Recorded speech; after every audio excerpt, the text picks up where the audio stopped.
Well, hello, everybody. Welcome to the nation. That's BBQ Nation. I'm JT, along with my co host, Hall of Famer Ms. Leanne Whippen, Dave and Chris, and the rest of the crew, and Joe, the ice cream man, there wandering around in the back. We'd like to thank the folks at Painted Hills Natural Beef, beef the way nature intended.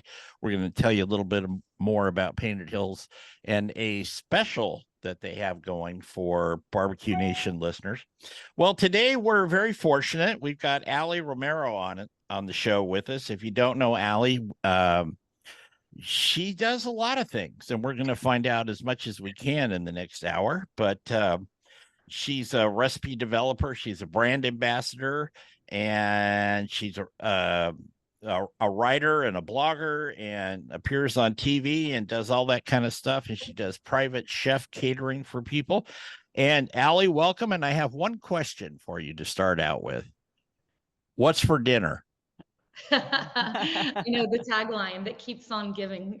Thank you, first of all, for having me. And it's a pleasure to kind of meet both of you in person over our Zoom call. So thank you for having me. I'm looking forward to speaking with you. But yeah, what's for dinner was a tagline that my dad used to wake up at 8 a.m. and I would be driving our then young kids to school, and he was the kind of guy who was the ultimate foodie. And so at 8 a.m. he would wake up and automatically start thinking what's for dinner, because in his mind it was something that you get up, you think about, and you plan your day kind of not around it necessarily, but you always have it in mind. It's not a 5 o'clock, oh my gosh, scattered situation at all. So now my kids ask me what's for dinner early in the morning, and it makes me happy and makes me think of my dad. Well, good. Around the Tracy household, and I don't know about the Whippen household, but we kind of do the latter of your examples there. About 6 o'clock, we're looking like, what do you got? That type of thing. So Many people do, right? yeah. I can relate to what she's saying though, because my daddy was a pilot, so he flew internationally. He was always on like a warped zone, time zone. So it kind of was when I woke up, he was thinking about dinner too. So I definitely can relate to that. Now, don't get me wrong. I'm not one of those people who can like say, okay, on a Sunday, I'm having the entire, week planned out. That's definitely not, I don't go that far, but it is something that I try to think about earlier in the day. Not to get off the hinges on this, but I remember as a kid, my mom would set something out, like out of the freezer. We lived in a very rural area, and so we had freezers full of meat, and she would go grab a roast, steaks, chicken, whatever it was. And I'm old enough because I was born in a previous century that we didn't know much about food safety. We just sat stuff on the counter, and nobody died and nobody got sick, and the dogs all lived. But I'm telling you, that's what she did every morning. And so I'd have this little note on the table that said, put the baked potatoes in at 4:30, at 375 or whatever she prescribed at that time. Anyway, how did you get started in all this? I know you were, with your dad, and food was been a integral part of your life, but how did you get started in first deciding to write a food blog and then take it further? So that's a great question, because it is exactly that. It has been a journey of just kind of a completely organic process that started really with my dad inspiring me with a love of food and cooking and having a glass of wine at the end of the day and really enjoying the process, which, like I said, I know isn't what everybody does, but it's something that I really enjoy the process. Sometimes we eat a little bit later than probably we should, because I enjoy the process and a glass of wine.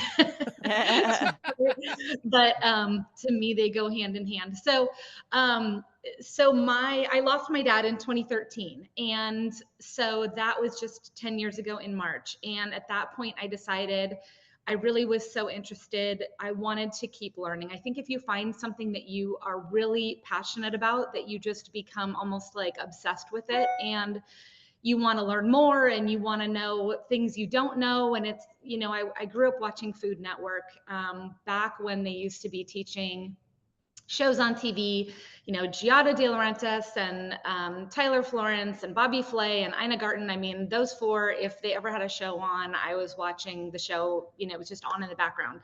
So I really decided I wanted to go to culinary school and further my education. I knew how to cook for a family of five, but how do you scale that for cooking for 200? That was where I kind of needed to gain knowledge. And so I did culinary school. And then that's when I started the food blog. And that was really a way to just kind of like share recipes with the world and kind of an online community, as well as the things I was learning in culinary school. So I did that, and kind of one thing led to another. That led to a producer contacting me back when The Chew was on noon on ABC, and they said, "Can we show one of your, carnitas recipes in a You on The Chew showdown?" And so my recipe competed in one. I wasn't there in person, but that was kind of the first little baby step. And then from there, it evolved into a cooking competition on Good Morning America, where I dragged my husband along with me because it was for couples. And so that recipe was I know you were just talking about pork tenderloin before we came on, but it was an apple cider brined pork tenderloin with mango salsa and roasted pancetta, Brussels sprouts. And so that recipe won as well. And so we had this huge trophy with like these fake veggies like spewing out of the top. It was like 2.5 feet tall. And we walked through JFK with that. The producer was like, "Do you want to take it with you?" I'm like, "Absolutely." Like, I'm taking it home with me at that point, California. So the trophy came home. And then about a year ago, I was invited by a publisher to publish my very first cookbook. And so it really was an organic process and kind of just putting it out to the world to see where it would lead. And so that's the where I'm at right now. And I just completed my first manuscript for an outdoor cooking cookbook that will be published next spring. So I'm really excited about it because I put my heart and soul into it. Well, good for you. Yeah, congratulations. Leanne, do you remember when you got your first call from a TV producer? I remember getting something in the mail, actually. It was a big, thick packet about competing on a barbecue show. And I thought it was a joke. And then I found out from some of my friends that they were contacted as well. And then I knew it was legit. And it's a weird feeling. You're like, really? Why would they want me on TV? Yeah. But whatever. Yeah, I do. Yeah, you never know how they find you sometimes. I mean, at that point, you always think, okay, there's always so many more people that have more of a social media presence or more, subscribers on YouTube or more followers on Instagram. And it's like, how do they find you? But, I think that they spot kind of what they're, looking for. And with you, obviously, it's been, over the years. And I think after a while, you kind of get on a list, and you're called a lot, Right. But anyway. Yeah, they called me. I was doing a show in Scottsdale, and I got this call. And I'm not really good about answering my phone if I don't know who the caller is. I'll let it go to voicemail, and then I call them back if appropriate. But I got this call, and they said, "Can you be in Atlanta in 3 days?" And I was like, "Yeah." "Well, we want you to do this show." And so I finished up in Arizona. Same thing, flew home, flew to Atlanta. It really wasn't in Atlanta. It was down in Macon. But a long story short, it rained the whole time we were there. It was supposed to be an outdoor deal, and it rained. So they moved us indoors, and it's another whole story. But I do remember that very well. And just like you said, how in the hell did you get me? Right. Wait. And it was surprising, I think, too. One thing that surprised me the most about TV and TV producers was that for The Chew, for Good Morning America, and then I also was on the Food Network on the Great Food Truck Race up in Alaska. But all three of those were surprisingly very quick, just like you just described. It was like, can you be available to go do this in like a day or 2 days, and very, very like quick moving. It surprised me. Yeah, and we all three got rich doing it, didn't we? Oh, yeah. Rolling. So, Aly, when you're working on a recipe, because Leanne and I do this stuff all the time, but I'm always interested to hear, what is the impetus? I mean, do you see something and mentally kind of go, I can put this and this together and make something out of it? Or do you see a classic recipe or just another recipe? It doesn't have to be a classic one, but you say, I could do that, but I think I could do it a little different, and maybe the result would be better. I think the latter. I mean, I think inspiration for, people who are kind of in this sort of a creative space comes from so many places. So for me, it's usually I've either had something at a restaurant, or I've seen it online, or I've seen somebody make it. And then I've either had the original, and then I think, okay, how can I kind of tweak it and make it mine? Or how can I add another component to like elevate it a little bit? Or like you said, try to make it a little bit better to my, in my mind. Um, but that's really where it comes from. And I have notebooks and notebooks of recipes. So what I do is I write, and I am a very type A person, but this is my creative space. It's funny because, you have that balance, right? But I have notebooks where if I get an idea, oftentimes I can write a recipe before I even cook it. So I'll think about it. I'll write down what ingredients I think, should go into it. And then I cook it, and I kind of tweak it as I go. And then I, kind of go from there. But a lot of times that's the first step, is just writing it down, and then I'll cook it. And then, like I said, and then if I make it again, I'll tweak it, and I'll either give it like okay, it's good to go, or it needs some work. And then it stays there. So it's in my collection. There you go. I use Post-it notes. Leanne, what do you do? Do you actually write it down, or because I do? The thing that I do is that I don't write anything down, and I'll make something and it'll come out great, and I'll be so mad at myself. I'll be like, I gotta write that down, and then I forget to write it down. My sister and I talk about that all the time, because we'll be like, that was so good, that one dish that we made. Did you write down the recipe? No, but I said I was going to. And, we don't. Right. And you have total recall, right? You bring back everything. Well, sometimes, a portion of it, but it is nice to have a recipe. And that is one of my downfalls. And I think it's important to write things down. And it's a good thing with you writing a book now. Or, I don't know if you've completed it or not, but I think you'll find that tool extremely helpful. Oh, yeah. Yeah, Yeah. definitely. All right. We're going to take a break. We're going to be back with Aly Romero here on The Nation with Leanne and myself. Stay with us, and thank you for listening, but we'll be right back.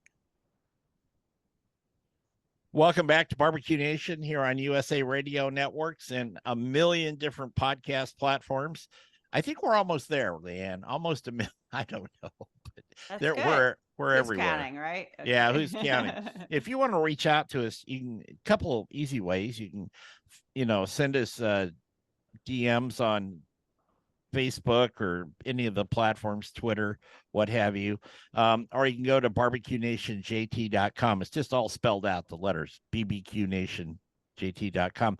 And there's a little communications box at the bottom, and you can type a note in and send it to us. I always share them with Leanne, unless they're praising her too much. I got to keep her in check, so I don't share those with her. But other than that, we're doing that.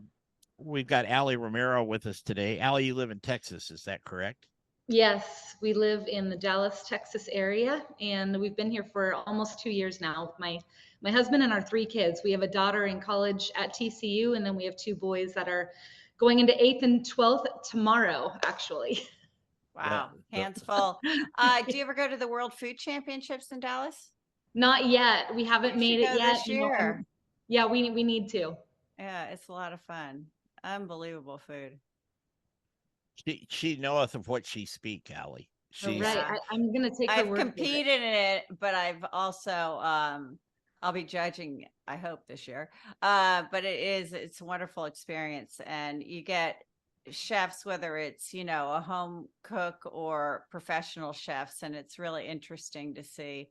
I mean, some of these dishes you put in front of me, and I wouldn't know if it was somebody, who had a degree or, had experience or not. They're just so talented, everyone.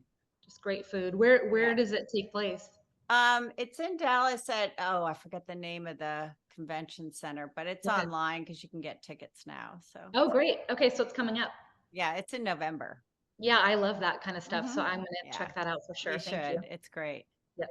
Aly, how has Texas, Texas, if you talk to a Texan, I've got them in my family, and, they had to throw that in. Especially when you're talking barbecue, hence the name of this show. You know, if you talk to a Texan, that's it. That's the barbecue is from Texas, right? But Yes. how has living in Texas the last couple of years influenced your cooking, your style? You're just finishing a book, or you have, about outdoor cooking, so we'll talk about that in a little bit. But has Texas made a big difference or influence on you? I think definitely. I mean, we've been here, like I said, it's only a year and a half. So in December, it will be 2 years. So I still consider us fairly new. But of course, the Texas barbecue is unreal. And every chance we get, we're checking out, where are the top 50 spots, like trying to try as many of the different places as we can.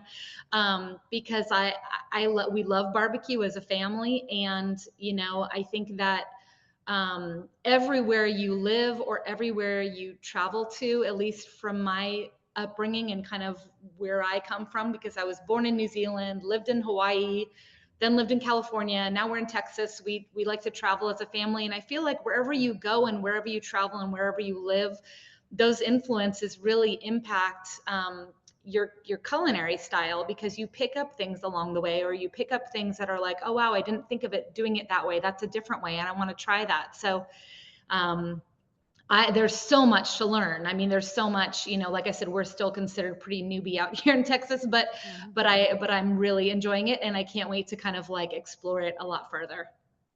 That's interesting, because when I moved to Arizona when I got out of high school, and then subsequently over to Southern California, I had never heard of a cheese crisp or a quote unquote quesadilla until I moved to Arizona, and then they were everywhere, Right, at right. at the drive-through, but I didn't know what they were.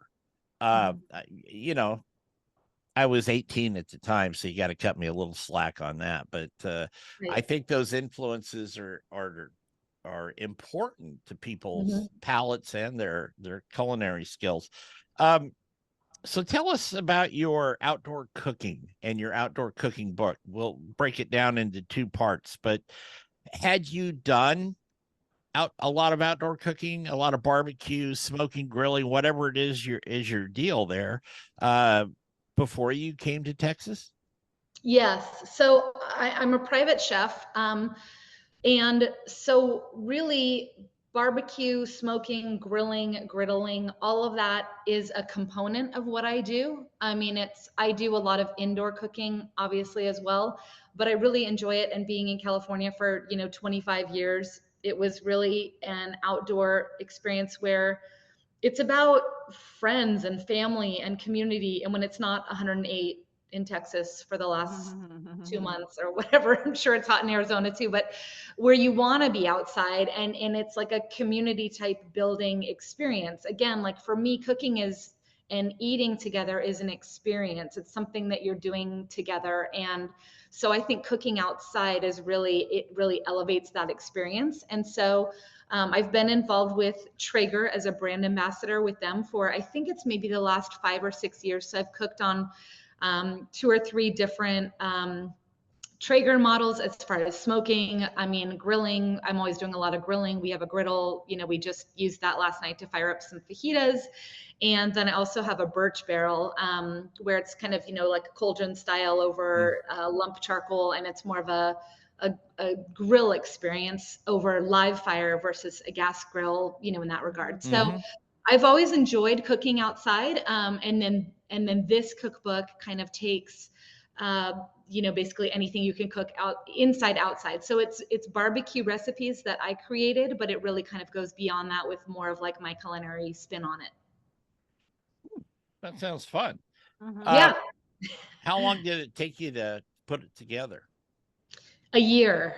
So it was a year, and then the manuscript was due, at the end of May, and now we've been working through the editing process, kind of back and forth, and next will be the design. So I'm really excited about it, how it's coming together. I mean, like I said, I think when you put out your first cookbook, it's just like your little baby. It's a 2-year process, and it's just you really put your heart and soul into it, and then you just it's all of your creativity kind of like in one place where you're putting it on another level out to the world, like I've been doing since I started my blog in 2016, but kind of putting it out in a new way. So I'm very excited about it.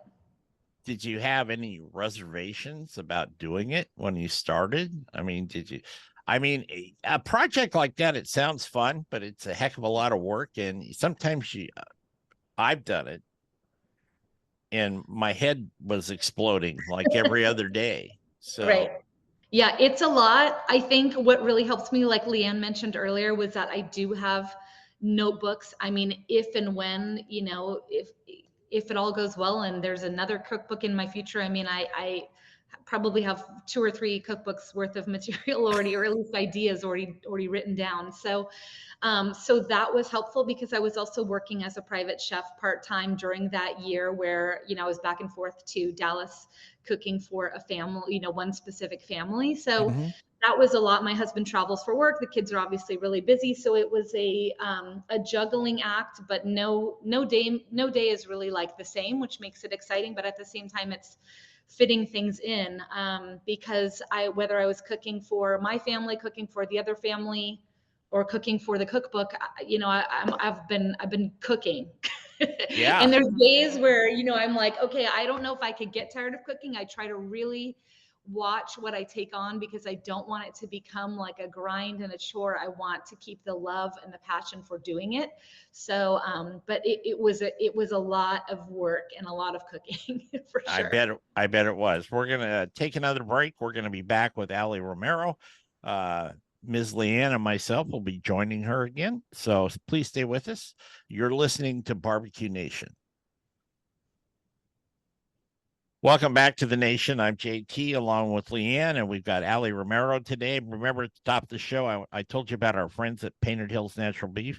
This, the tagline there, and very appropriate, is beef the way nature intended. But if you go to their website and you order something at their online store, all you do is there's a little thing on the bottom left hand of the screen that says, do you have a code or a coupon?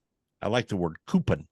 All you have to do is type in BBQ Nation, 15% off your order there, and you'll have some of the best beef in the world. And also, drum roll please, Miss Leanne's pig powder.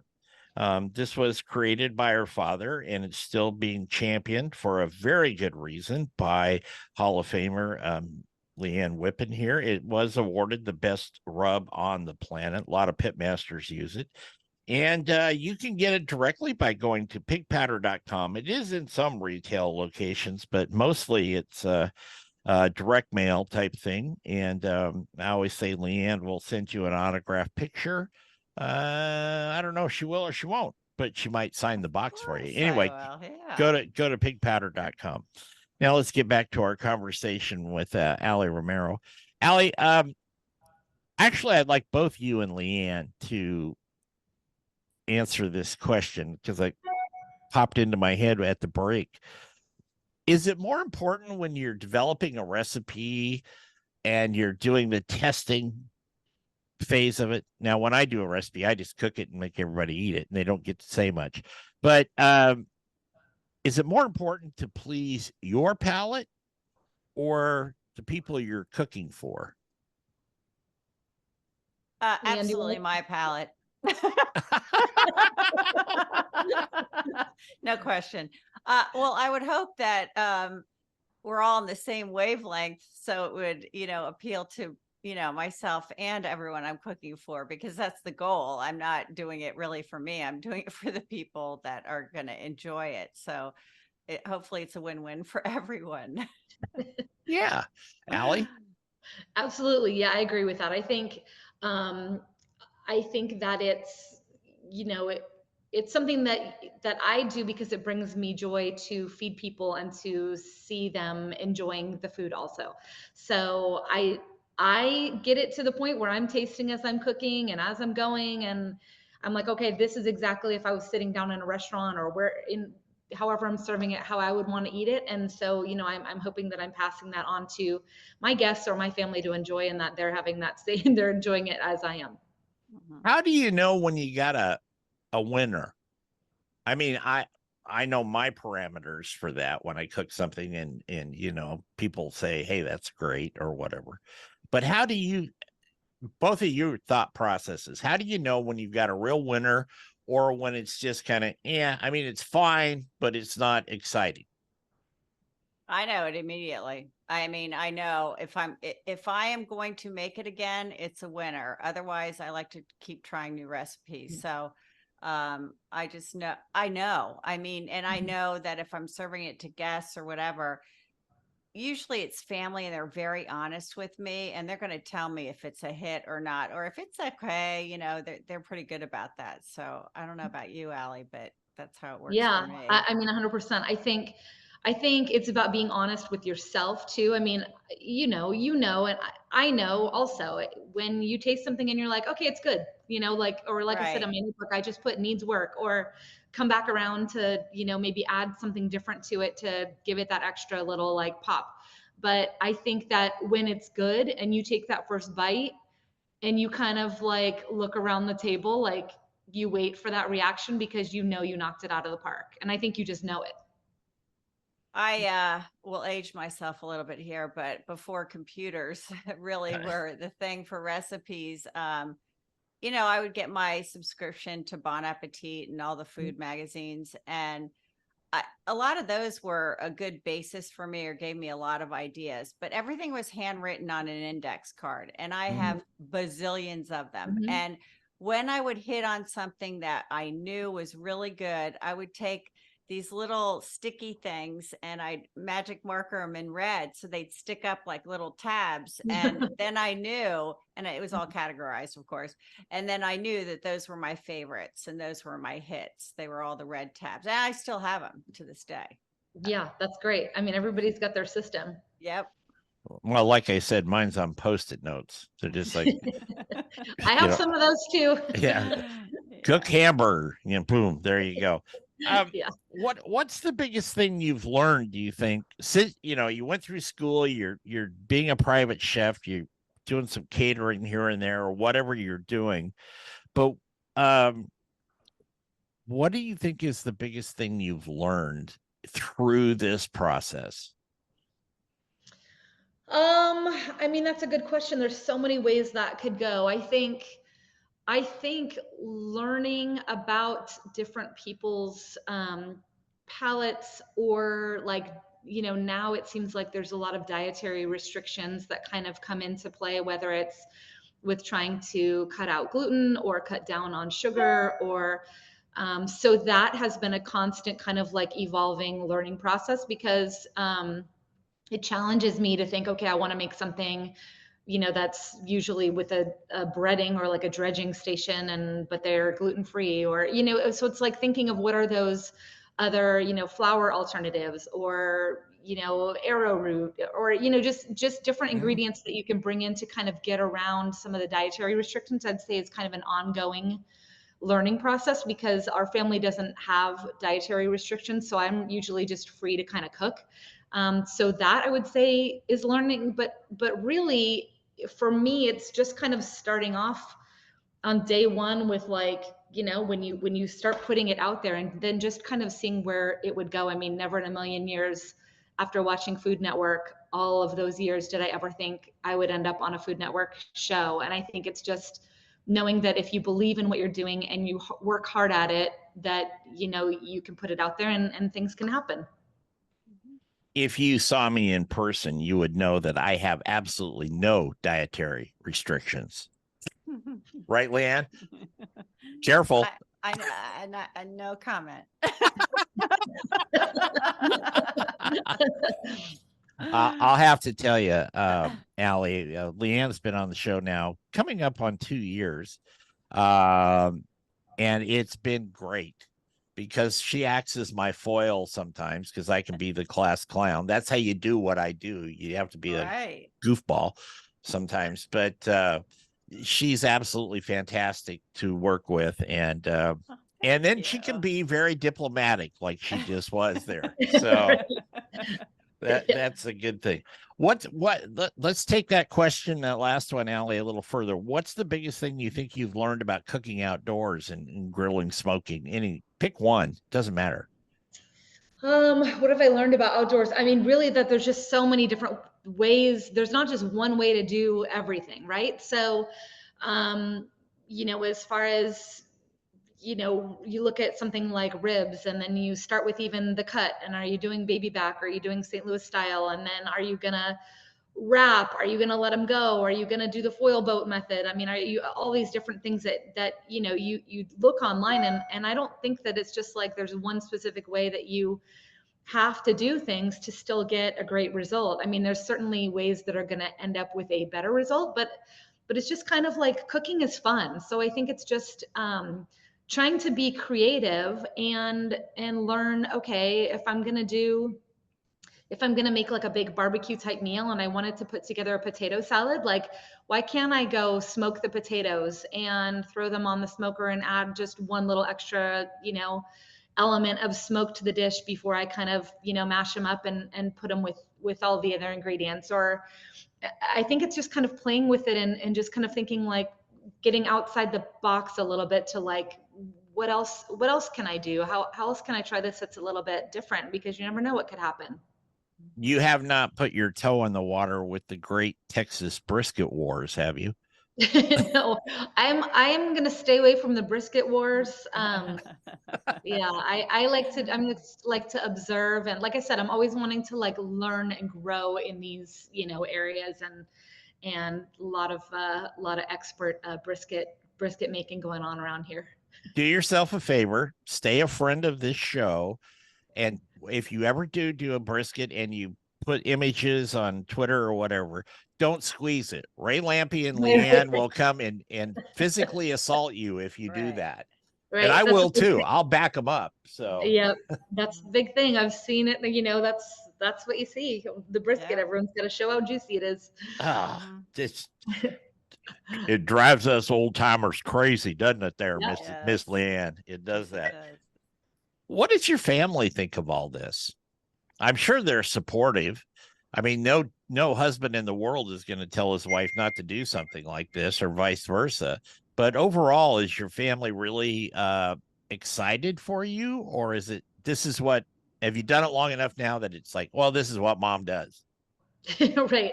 So they're really supportive. I mean, I couldn't do all of everything that I've done without their support, which I'm grateful for every day that I get to do something that I absolutely love. But our kids, yeah, are definitely very honest, and they definitely have their preferences and their aversions. And I just tell them, okay, tonight is not your night, but maybe tomorrow night's going to be your night. But I've never tried to be the person who's going to like, even when they were little, make you this and you this. And it's just like, this is what's for dinner. But no, completely supportive, and so it's been amazing to have that and to just be able to kind of, you know, grow this, and then also for the kids to see too. I mean, I'm proud of that because, you know, there's times where I've been told no, this is not going to work, and then you just kind of like keep going, and then different things happen where they're excited about it. I mean, when we first moved to Texas, there were a lot of different, you know, magazines that kind of reached out, and, you know, our teenage boys are not such fans of that. They are like, Mom, do we, because they would feature the family, and they're like, Mom, do we have to be in this photo shoot? Like, we don't really want to be in the photo shoot, but for the most part, they're very supportive. They're supportive eaters. Yes. Well, Leanne raised two daughters. And I don't think I've ever asked you that question, Leanne. Did you ever make a special day? For me, I have one daughter, and but I do most of the cooking. So what you see is what you get. Now, if the kid was sick or something, I'd do something special for him, try to make him feel better. Right. But Leanne, did you take that tack too with both of your daughters? What you see is what you get on the plate. I took into consideration what they like, but of course I did the mac and cheese thing and grilled cheese and whatever. I would say one regret though is that I was always afraid they were going to get burned on the stove, and I really wouldn't let them cook as much as I should have when they were younger. I was too protective. So I do have that regret. They do both cook very well for themselves now. They're very good at, I think, the exposure of the variety of ingredients. And I mean, I would give them artichokes when they were kids, and they're like, what is this? And a lot of kids didn't know what that was. So they've learned a lot over the years, and that's helped them. But yeah, I wish I very good. let them cook more. Very good. We got to take another break. We're going to be back and wrap up the show with Aly Romero and tell you what's coming up next week and all kinds of stuff. You're listening to BBQ Nation. Welcome back to the nation. I'm JT, along with Hall of Famer Ms. Leanne Whippen. We've got Aly Romero with us. Next week, the big guy himself, not the guy in the White House, but Meathead is coming back. Get us fired up for the Labor Day weekend show. God, I can't believe it's Labor Day already. You know, when I saw Halloween up in the store, I was like, really? Now, I would have just laid down and thrown a hissy fit. I saw some Halloween stuff. Shelly and I were out yesterday, one of our favorite kind of country markets, and we were in there and we were actually having a little lunch. And I looked around in this outdoor area. It's covered, but there were racks of Halloween pumpkin decorations and skeletons and like that. And I'm going, man, that's like 70 days off. What are you doing? Right, Yeah, right. it's pretty crazy. Aly's going to stick around for after hours too. She doesn't know the abuse that's coming her way, but we will share that with her here shortly. Okay. Oh, you've never heard of after hours? Yeah. Okay. That's gonna be fun. When you were doing the TV stuff and you doing the chew, and I noticed that you said in your bio that when you saw Michael Simon, who's been on the show, and he's worked with Leanne, take a bite of your carnitas, that you just went, yes, that's it. Is that true? Yeah, I mean, that's a pretty surreal moment. Again, that's something where these are chefs who I grew up watching and learning from and consider to be kind of, mentors in a way. And so when they taste your food and they enjoy your food, or they give a look on their face like, oh my God, this is incredible. I don't think as a chef, there's like a better feeling than that, because it's like that validation of, okay, I think it's good, but if you think it's good, then that's just an amazing feeling. I mean, it was the same thing on the Great Food Truck Race. Cooking, we had a couple of competitions where we would cook meals as a team to present, to be judged for like a tasting competition to Tyler Florence, and to prepare meals for him, or like a dish, and have him taste it and either be awarded the winner or have him enjoy the dish. I mean, those are amazing moments that I'll never forget, because these are people I've looked up to for so long. I was going to tell you, they actually called me to be on that show. One of the really? one of the shows. I wouldn't do it, but yeah, I love it. I think it's so much fun.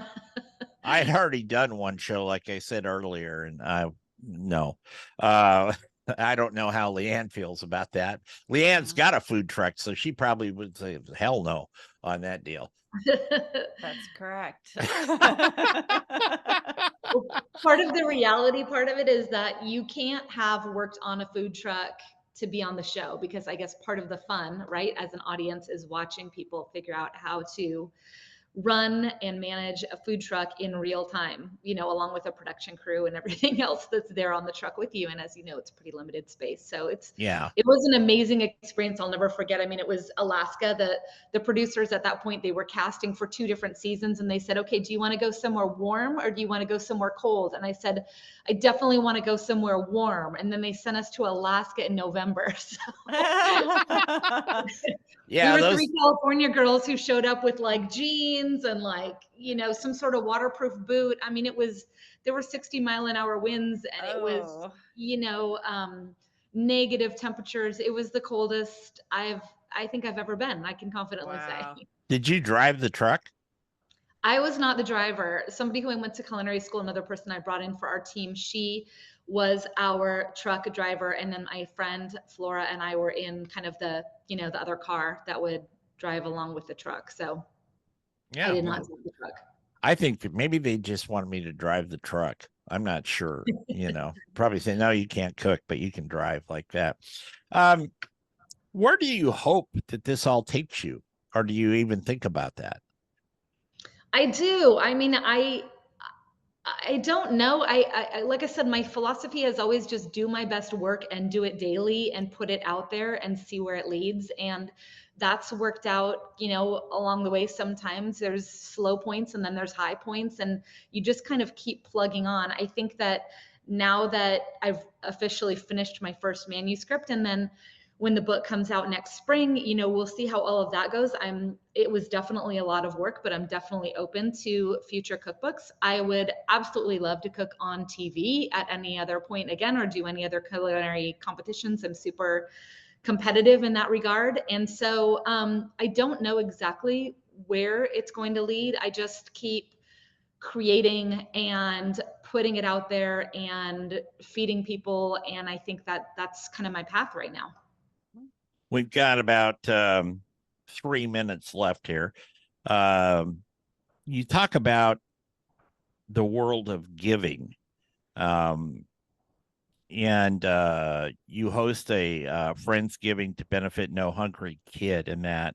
And you volunteer at the World Central Kitchen. You help feed fire victims, evacuees, first responders down at the Napa fires and all that. How'd you get involved with that? So I think I've always kind of wanted to do things to give back. So the part with No Kid Hungry started because a few years ago, or maybe it's been longer than that now, at Williams-Sonoma, they started carrying, they'd have chefs create spatulas that all had their own design on it, and the proceeds would go to benefit No Kid Hungry. And so it sparked my interest to look into the organization and see kind of what they do. And I thought the spatulas were cute, but I just wanted to do something more. And so then when I was on the website, I read about how you could kind of be a volunteer to do a Friendsgiving, where you host kind of a Thanksgiving beginning of November. You don't want to burn anybody out like too close to Thanksgiving, but you have everybody come over and you cook some dishes. Either everybody brings it potluck style, or some years I've just created the whole meal, and you ask them to donate to the cause, and then you just do what you can, and it feels good. So I've done that. And then on more of a local level, wherever we live, because we have kids in the school districts, I've always been contacted to donate, auction items or dinners or things like that. And so I've always kind of focused in on where our kids are in school, and giving back to education and the teachers in our community, and really kind of putting my efforts there. So I love to give back and just do what I can because it just feels good. And I just consider that kind of part of the whole package.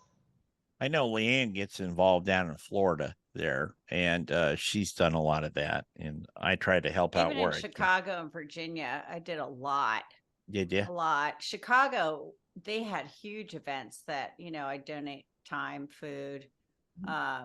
Yeah, it was great experience. I do, dinners at the restaurant where I give 10%, like to the Komen Foundation or whatever it was. But it really does it rounds out kind of everything that you do, and it does make you feel good for sure. Yeah, excellent. Well, Aly, it has been a real pleasure to have you on here. And like I said, we're going to do after hours as soon as we wrap this up here in a few seconds. But it's been a real pleasure, and I wish you a lot of luck. And we need to have her on the show when her book releases next. Yes, yes. Do it.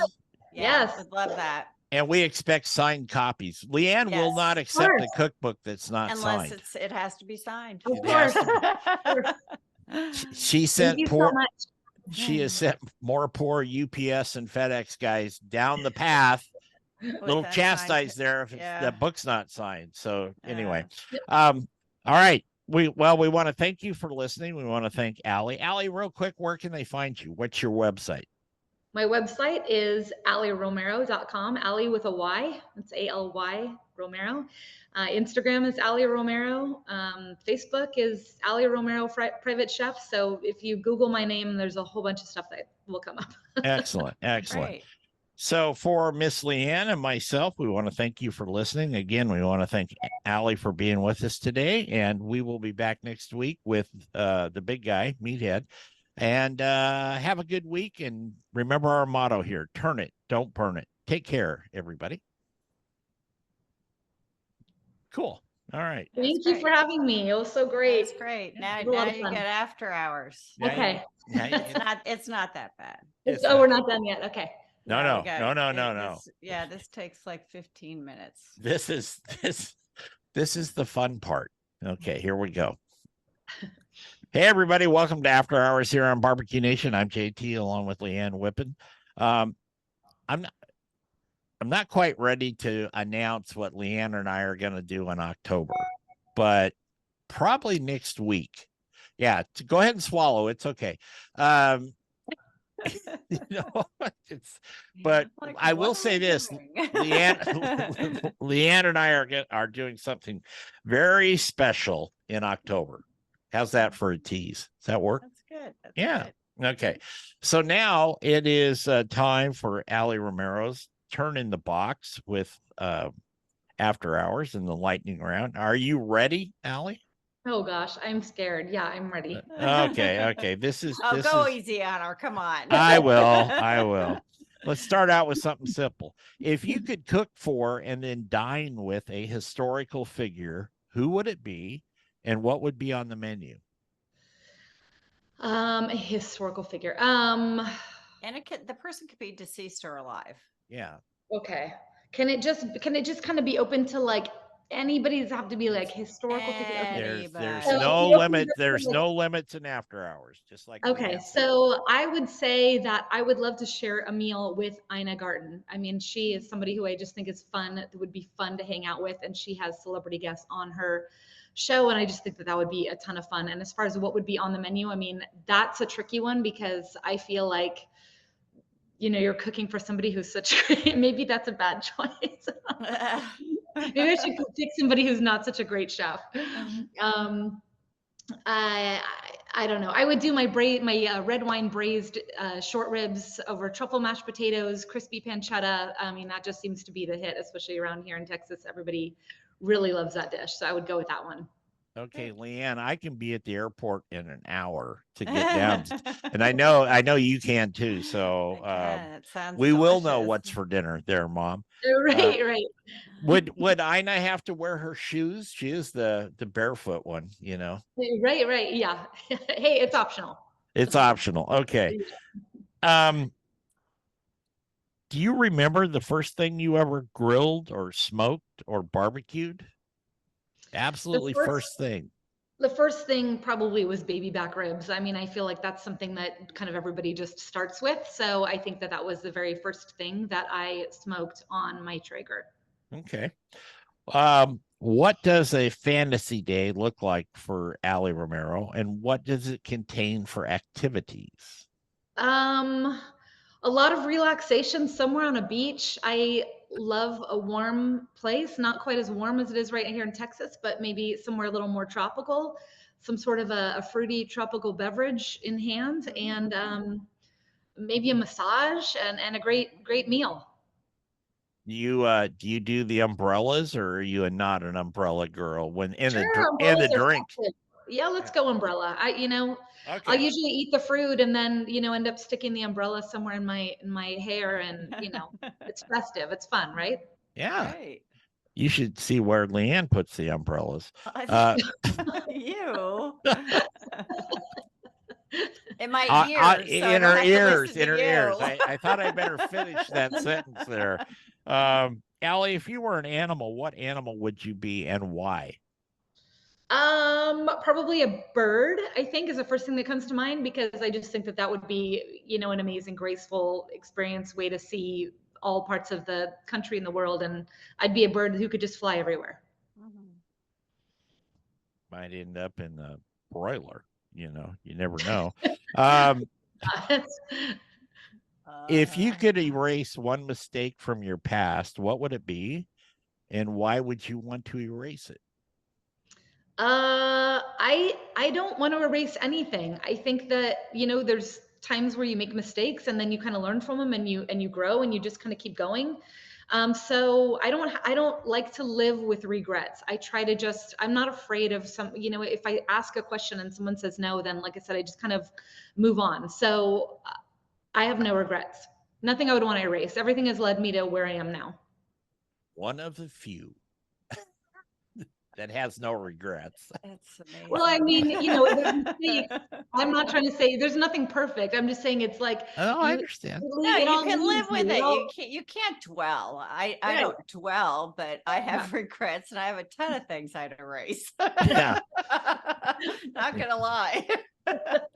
God, can you think about writing a book about those mistakes? Not would you be- personally, Leanne, but just in general, people. Yeah. I mean, mine would be like a 7-volume set, Yeah. 1,000 pages each. Yes. Where's the worst place you ever had to cook, Aly? The worst place I had to cook, I think the toughest place I had to cook was on a food truck. I mean, it was so skinny through there that barely two of us could, if one person was at the grill, like the other person couldn't even really like get by. That was the hardest place to cook. Aside from culinary school was tough too. Just, as far as the direction or, just the way the whole thing was kind of set up. But, those are the hardest places. Okay. If we put your skills to music, what would the music be? I mean, I'm a big country fan, so anything country is definitely my jam. Outside, we're big Morgan Wallen fans. We're big, Tim McGraw fans. We kind of listened to country music for a very long time, so we love country music. So if I ask you Dire Straits, AC/DC, or Billy Ray Cyrus, what would you say? AC/DC. So much for the country. So much for country music there. I like that. Are you more sweatshirts or are you more formal wear? Oh, sweatshirts. I mean, when I'm home, I'm in loungewear. It's like I like to be comfortable.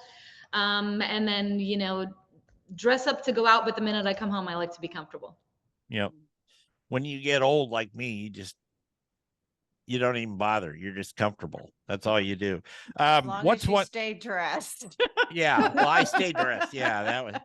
It's kind of like when I go to the ocean, Greenpeace comes by and tries to get me back in the water. So that deal there. What's one thing you miss about your 20s? Our kids being young. I miss their young stages now that they're all teenagers. I miss being a mom at that stage. I also miss having a really great metabolism. True. No, that is true. I mean, that's honest, right? Oh, yeah. Well, yeah. My metabolism packed up and went to Cleveland like 15 years ago and said bye. And I've never seen it since. Do you have a favorite movie? Favorite movie, Notting Hill. Oh, I like that. That's a good movie. That's a good movie. Our daughter, when she comes home from, she just spent the summer home from college, and she's been into watching, 80s rom-coms with me. And so I've been trying to introduce her to these different movies, and now she loves it. And so she actually requested it the last night before she went back to school, and I was, made my heart happy because cool. I love those movies. Okay. Here's one that might make you think a little bit. If Leanne declared you supreme ruler of barbecue for a week, what would you as supreme ruler decree? What would I decree? That is a really tough question. I would decree that no one is allowed to burn food. I don't know. That's good. I mean, I just kind of feel like sometimes there's some stuff where, you see it and you're like, that really just doesn't look good. I don't know. I mean, my wish would be that everybody would just cook great food so they could enjoy it. Yeah. Well, there you go. My decree, and I've never said this, and Leanne, you've never asked me this, but my decree would go along with the conversation we had with Ray a couple of weeks ago. Don't squeeze it, whatever. I saw a guy squeezing a chicken, a cooked deceased chicken. Everybody does it with everything. I know, and it's nuts. What's the hardest thing you've encountered so far on your culinary journey, Aly? The hardest thing is has been balance this last year. It was a different type of, work load that I was experiencing. So it got to a little bit of, not burnout, but like I said, I was constantly cooking for somebody. And so it was, Mm-hmm. and then with the stress of the deadlines for the manuscript being due to the publisher and all of that. So that's the hardest so far. Other than that, I love what I do, so I enjoy it for the most part. But that was hardest as far as stress was concerned. Okay.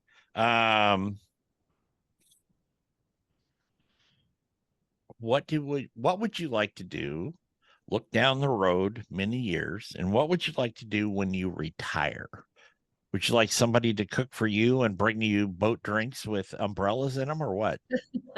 No, I don't think so. I mean, I'm hoping that cooking is something that I do for a very long time. I think that eventually, long term, our youngest, like I said, is only starting 8th grade. And so when he's maybe off in college or finished with college, I would love to have some sort of a storefront type restaurant idea where it's not necessarily serving and clearing and all of that, but it's more of like, here's what I'm cooking for the day, and then kind of putting it out and kind of a come and get your food and take it, whether you're going to go host a dinner party or you don't want to cook for yourself or whatever, and just kind of be open from like 10 to 4, and here's what I cooked, and it's all home cooked with great ingredients, and please enjoy it.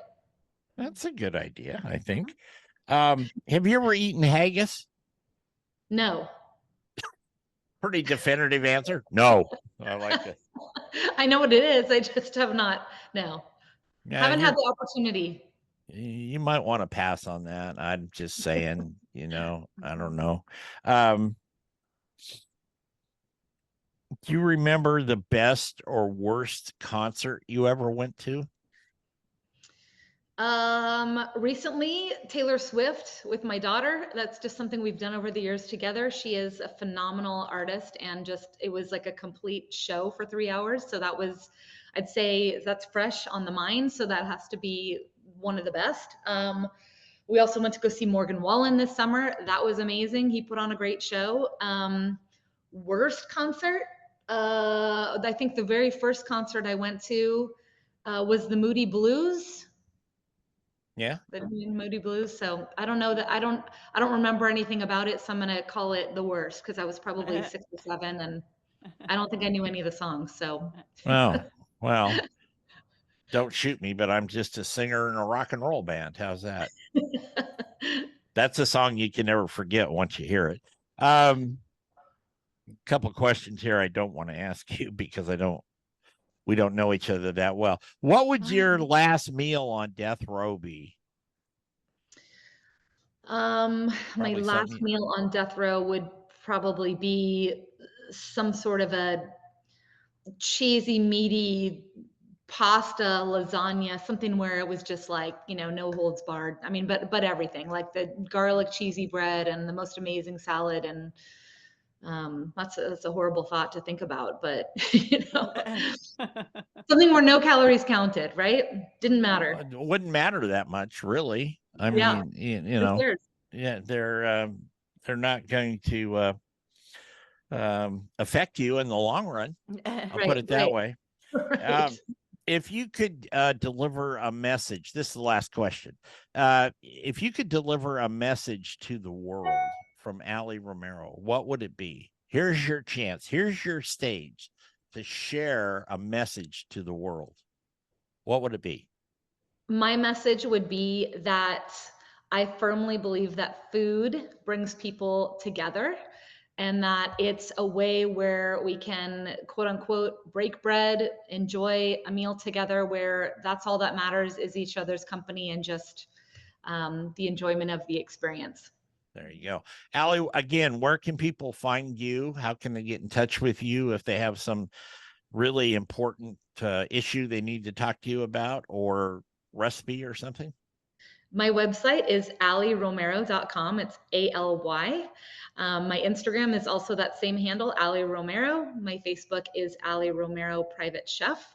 And my email address, which is also on my website, is AlyRomero.com if you have a real burning question.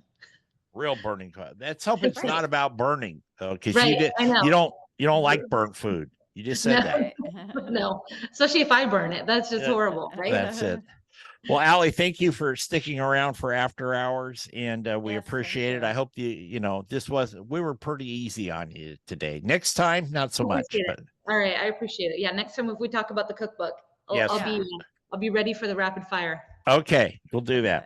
Okay. We want to thank you all for listening. I'm JT along with Miss Leanne. Any words of wisdom this week, Leanne? No, but I'm going to see Beyonce on Wednesday. Look at that smile. I love that smile. That's all good. Yeah, I'm That's gonna watch. no wisdom whatsoever involved in that. I got Beyonce on my mind right I'm gonna watch the Golf Channel on Wednesday. So there you go. That's Yeah, it. That's our big okay. days. Anyway, we want to thank you all for listening to After Hours here on BBQ Nation. Don't forget you can find us on all the platforms, and you can stream us, you can do all that. And I think next week we will announce our big deal coming up here. So for Ms. Leanne and myself and Aly Romero, we want to thank you for listening. Go out there, be kind, take care, stay cool, Mhm. and remember, turn it, don't burn it.